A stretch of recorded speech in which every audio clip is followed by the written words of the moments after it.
Congratulations on getting this far. We are finally on the final lecture lesson.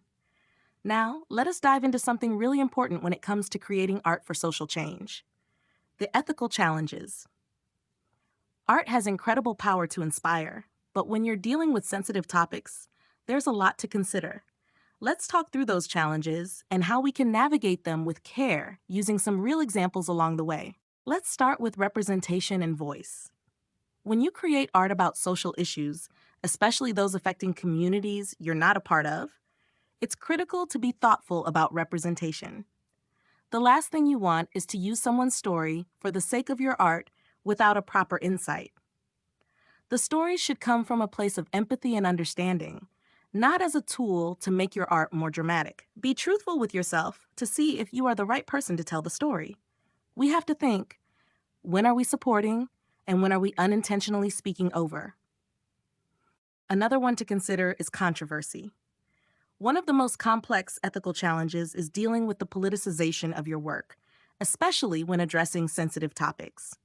Art naturally stirs emotions, and that can lead to controversy. Art often provokes, and that's a key part of its power. However, when dealing with controversial subjects, artists need to consider how to tell hard truths without causing unnecessary harm or division. You need to approach thoughtfully. Sensitive topics like religion, ethnic groups, historical war, and violence require careful handling. You might spark outrage or create division if the topic is approached carelessly. However, navigating controversy does not mean that you should avoid it, especially if it provokes meaningful conversations. Example, let's revisit Awele Emili's viral 4-part comic. The comic starts with a man asking the police for help with an armed robbery, and they do nothing. When the same man reports peaceful protesters at his house, the police arrive in full force. This comic, made in the heat of the EndSARS protests, was a direct commentary on police priorities and misconduct in Nigeria. What makes this comic so powerful? It uses irony and satire to expose an uncomfortable truth, but in a way that forces people to think critically without sensationalizing the issue. Ameli's comic could easily have inflamed tensions between citizens and police, but instead, it presents the situation in a clear and digestible way that drives home the mismatch of priorities in a system meant to protect civilians. The ethical challenge here is how to engage in controversial dialogue without creating further division, and Emily does this by focusing on the facts and presenting the reality in a stark, unembellished way. The Guerrilla Girls' famous poster, "Do Women Have to Be Naked to Get into the Met Museum?" is an excellent example of using research and satire to challenge stereotypes rather than reinforce them. The poster points out that a disproportionate number of nude women are featured in art, while female artists are severely underrepresented in galleries like the Met. This work avoids the trap of reducing women to objects, which could easily have happened in a conversation about sexism in art. Instead, the Guerrilla Girls flip the stereotype on its head by using data to show the absurdity of how women are depicted in the art world. Their use of humor and facts makes the work both impactful and insightful, without falling into the pitfalls of oversimplifying or stereotyping the issue. This is how deep research and a strong grasp of context help avoid reinforcing harmful ideas. Another major ethical concern is how cultural and religious symbols are used in art. Artists often draw on these symbols to make a statement, but using them without understanding their meaning or context can lead to appropriation or disrespect, which could be problematic if it is not an intentional part of your art. This is why research and context matter. You need to understand the issue you're tackling deeply and every other thing that goes into it. Do not let some other matter overshadow the topic that you are trying to hit on. An example that we can discuss is Falz's "This is Nigeria," where the music video involved women in hijabs as the main dancers. This sparked significant controversy within Nigeria's Muslim community because the portrayal was seen by many as disrespectful to Islam. Falz responded that the portrayal was intentionally symbolic, although it is not really clear if the general public was able to get the symbolic meaning that he intended. An attached problem with this is that the controversy that came from his misuse of religious symbols pivoted the conversation and took focus away from other major parts of the message of the music and the video for a period of time.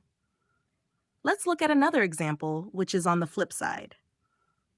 We have Ndidi Dykes' The Politics of Selection, which we have seen already. This was a research-based and academic-focused installation that dived into the material presence and absence of women in the story of African modernity.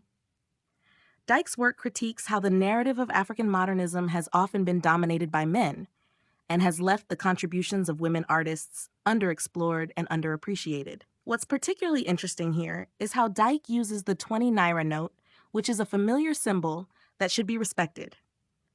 By embedding her work against this cultural symbol, Dyke intends to honor the historical contributions of Ladi Kwali, who is the woman on the note and who was also a female artist. So, in this case, it is almost obvious that Dyke's use of the naira note was done in a way that uplifts the symbol rather than defaces it, even though there were so many writings on it. When dealing with difficult-to-discuss subjects, especially if your audience includes younger people, there's a responsibility to create a safe, inclusive environment where they feel comfortable engaging with your work. Creating a safe space allows viewers to connect with the material thoughtfully and empathetically. One example is I Got Flowers Today. The film focuses on the emotional journey of the protagonist, highlighting the psychological manipulation and fear that accompany domestic violence.